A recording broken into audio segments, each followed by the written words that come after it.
పదార్థం గురించి వంట వార్త వేయాలి. దీని పేరు బంగాళా భౌభౌ. బంగాళా భౌభౌ. కుక్కలాహారమా? కాదండి, వెరైటీకి అలా పేరు పెట్టాను. కాస్త రుచి చూడండి. నేను రుచి చూడాలమ్మా?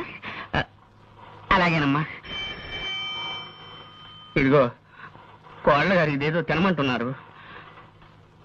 పత్రిక జాగ్రత్త. స్టేట్ బ్యాంకులో నా బ్యాలెన్స్ 320 రూపాయలు ఉందని నా భార్యతో చెప్పు. తినండి.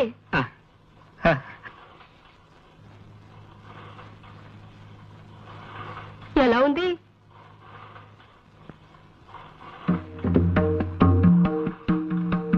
అసలు తాజ్మహల్ ని ఎందుకు కట్టించాను?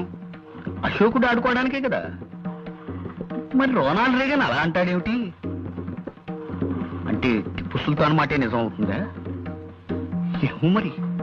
మా అమ్మాయి ఝాన్సీ లక్ష్మీబాయిని, మా అబ్బాయి ఎస్వి రంగారావుని అడగాలి.